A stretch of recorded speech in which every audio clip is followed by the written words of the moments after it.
Hi, I'm Lou with another episode of My Car Story. And today with my good friend Mike Manderino, who loves Corvettes. Well, we've got a double treat for you today. Mike, what did you bring today?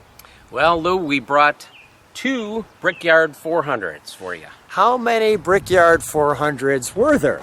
There was 25 Brickyard 400s built. 12 black and 13 red were made, and actually one has been destroyed, so we're down to 24 cars out there. Down to 24.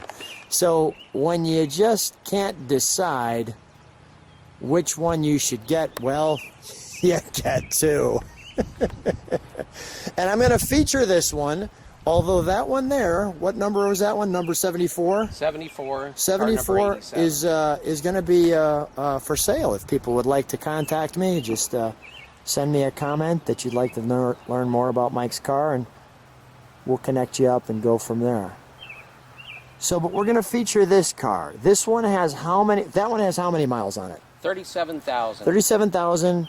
And this one is, I believe, 8,000. 8,000 miles on your 1994 Corvette. Now, the interesting thing about this Corvette, not only is it a pace car, but when these cars were built, and you could see myself in the paint, but when these cars were built, they were then taken to, where was it, Mike? It was the like Corvette the GM Technical Center in Detroit, Michigan. And share with me why they brought it there. They brought them to the Tech Center for special tuning that was done on the cars. You know, if the car is at the track, they have to have, usually on a lot of the pace cars, they will do some special tuning. There are pace cars they don't have to tune anymore to get a little bit more horsepower. But in 94, they were actually starting to develop a motor. They were looking for the Grand Sport in 1996. So they had played with the motor a little bit to try to eke out some more horsepower. So all of these went to the Tech Center for more horsepower, and they did receive more horsepower. I like what you did on the wheels, that you actually have it gold. That's pretty cool. So the gold purple theme, this was car number 87. Who was riding in this car? This was Carol Waltrip and John Andretti drove in the car. So, Jeff Gordon won the race in 1994, and John also signed the automobile. Are they still running the Brickyard 400? They still run the Brickyard every year in August, but this year it'll be a little bit different. And Jeff Gordon won the first one. Jeff Gordon won the first race. The first NASCAR race at Indy was the largest attending race, and I believe it was the largest purse too, at $3.2 million. How did you get the letters purple and gold? How'd you do that? Oh, they make little pens or something? Yeah, pens for it. Mm-hmm. Like a marker. Mm-hmm. That's a very cool little touch. Now, you'll see this Budweiser, which is strapped out later. And also, we've got the Winston Cup Series flag. And along with the back end of this car, which I'll just show you, the flag holders and our checkered flag.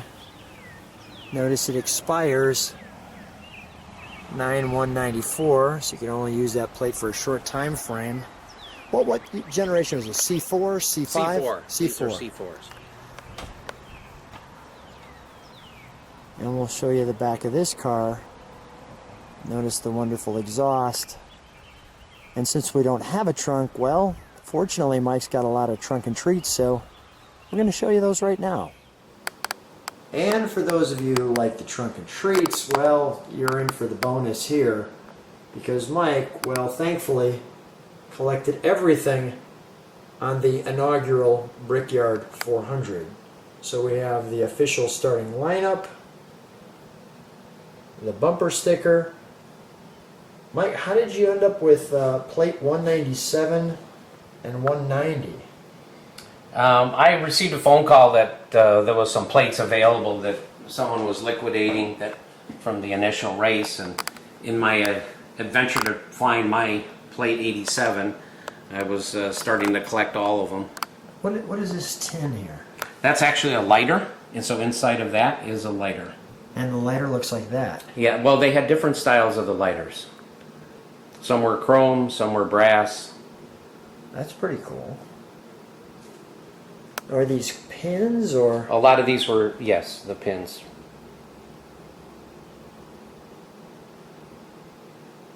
So now, you didn't all get this on that weekend. You must have collected this Correct. over the years. That's correct.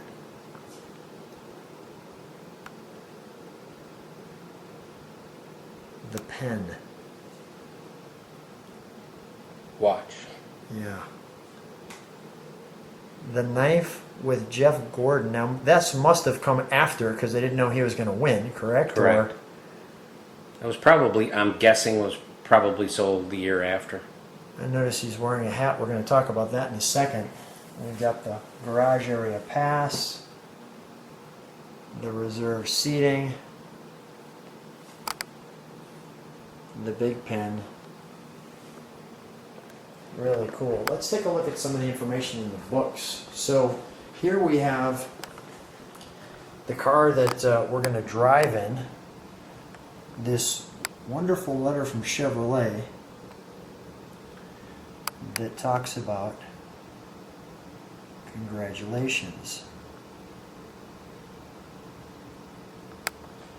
And then here's the detail on the car we're going to ride in.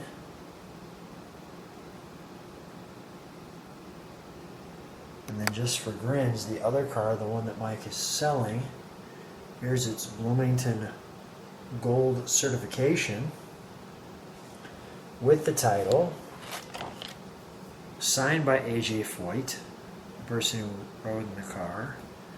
And here's the historic award as well. So you get all of this book along with that car, which is this one that had A.J. Foyt in it. And again, if you're interested in purchasing that car, just put it in the comments and I'll connect you up to Mike with your email. So here's a much deeper list of the history.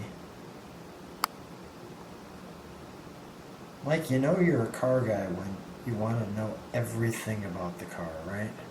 Correct. You try. And I think you get an A+ on this one. So we won't do all of the photos, but here's I thought this was interesting. Here's the window sticker. Pretty good gas mileage at the time. And there's your price. But what I found interesting is, tell me where the final assembly is going here. Notice the dealer who it's delivered to is the tech center. Why is that, Mike? Well, because these cars went to the tech center for more tuning, because they were going to the track, and what Indy calls us, some drivers would take the cars out for what they call their fun laps or hot laps. And they want to have something to enjoy. Yeah, and take a guess with. And now you actually had this car was showcased at the Grand Victoria as a giveaway car. Correct. And then when the car sold, you shared with me the story that you ended up purchasing the car because the person who won it wanted cash instead. Correct. Now this is a cool shot of the day of the race, and that's actually the winning car. And then your car, well, we're going to know is one of the black cars, as they did black, red, black, red. And then they show those again. And then in your car there was, and here's something I thought was interesting. Here's actually a lineup of each track car number with each one of the people who were designated for each car. And you can see red, black as we go down. There, on the next page, here's who's in the red cars.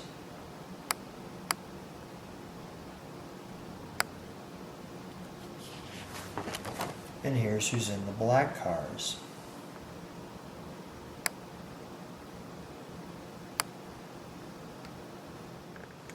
It's a cool photo with all the fans, right? It was a record day for Indian fan attendance. Really? There's your Daryl Waltrip and John Andretti. in the car.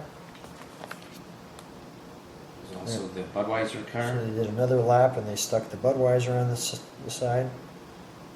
With the Budweiser grill and the... There was a banner on each side, but only one remained. The winner of the race, Jeff Gordon. Now this is interesting too. So notice when he won the race, and here's they took some pictures of him, of course. He's wearing, well, different hats. And that said, let's go through all the Brickyard hats. And you can see some of the differences, like down here you'll just see the word inaugural, and here it's in there together, I guess if you see them.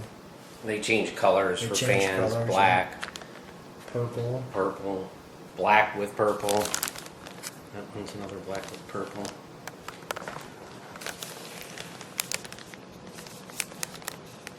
That's cool. The Bud hat. And this was the Bud hat. Daryl Waltrip's racing team was Western Auto. That was their hat. This was staff hat. You can see the yellow hat in the photo. Let's take a look. So you can see that the staffer's wearing the yellow hat. And there's the yellow hat. Did you walk around the track with that hat on, or? No. That would be good, right? All right. The DuPont hat with Gordon's signature. Correct. And the last one, the Brickyard as well. See the DuPont hat. There it is. And there he is in his racing car with his racing hat.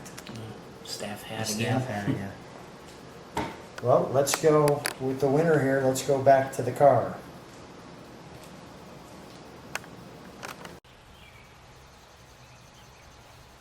And we're back. So you can see the Corvette imposed into the bumper. And you grab this here. Your unleaded fuels, you can see my fingers. Like so. Premium recommended. And Mike, your car, I just want to show that. Your paint on this looks like glass. Holy cow. That's a convertible. So obviously the top does. May I go inside? Sure. So I noticed a little heater on the mirror.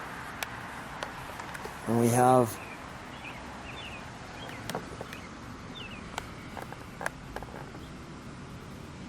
our indicator information.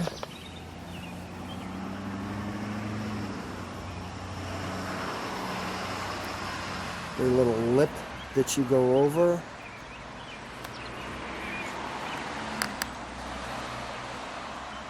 Nice side bolsters. Mike, why is it that you are infatuated with the Corvette? What is it about this car that you have several of them, have had several of them? I just love the history that it covers Corvette history and this type of, especially the Brickyard car, with the development of, helping with the development of the LT4. It was considered a type of prototype for the LT4 Grand Sport, which came out. Plus it crosses over history with NASCAR. And you have driver information and drivers, and it's part of NASCAR history. This was the first race that NASCAR ever did at Indianapolis 500.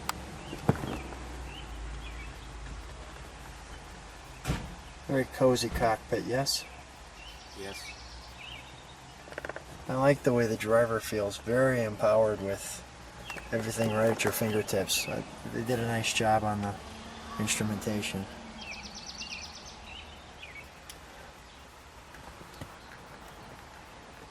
Really well done. Really well done. Feels good. Steering wheel feels good. Interesting steering wheel too. I want to show that because you really just have the two braces there, and your hand gets to hold anywhere in the wheel. So an interesting position. The stock has a lot of detail to it, as you can see. You can see how far out that instrumentation comes in, and then you slide into the car. Really well played. Let's take a look under the hood.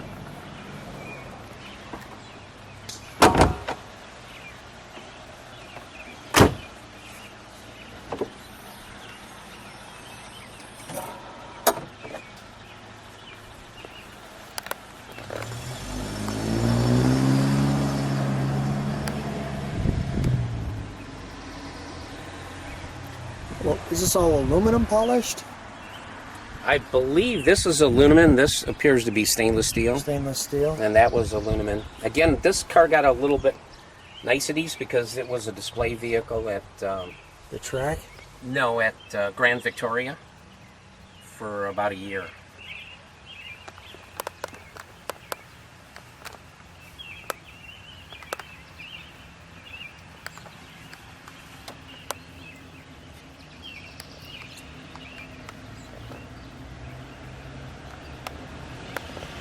What's your, now you obviously don't take this one out too often. Show me what you're going to show me here too. I see some signatures. What do we have here? That one is Darrell Waldrop. Okay. And next to him is John Andretti. Here's John Andretti. Mm-hmm. And then up in the far corner was the winner of the race, Jeff Gordon. Jeff Gordon's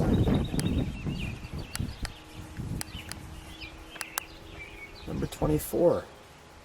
Wow. The headlights, well, I'm on this side. And when we blow this up on the computer, Mike, it might be the first time you'll ever be able to actually read this stuff.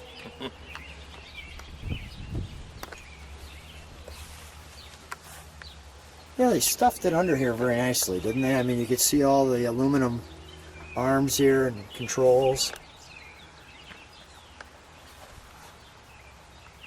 Everything well marked.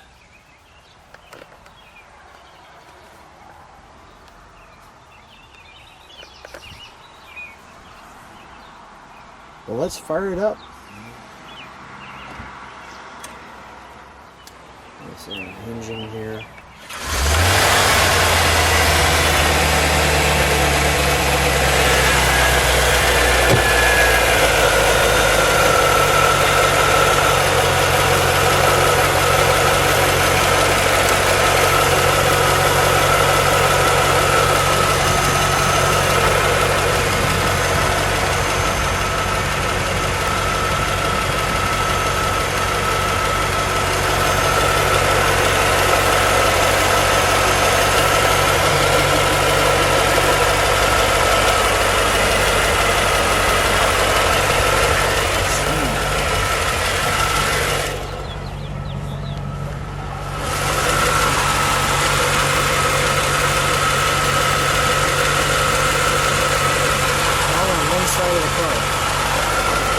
Hop in, give it a rev.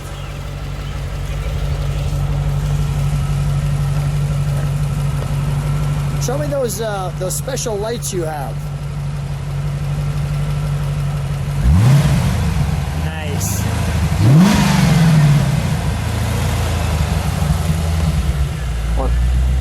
One more rev, Mike.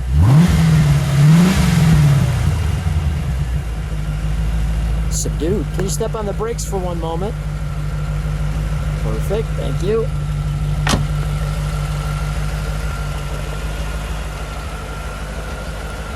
Mike, let's go for a ride. Yeah, let's do that.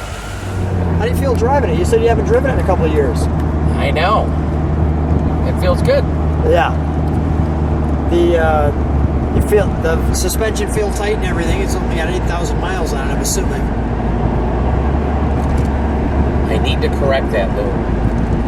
So if you took the gauges, it's showing 9,000. 9,090 miles. Well, yeah, now that we got that, I don't know if we can video this car. It's got that. Yeah.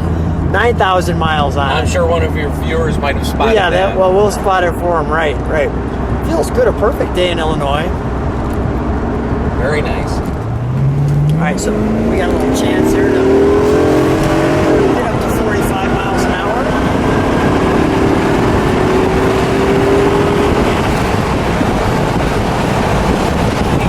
That makes us smile.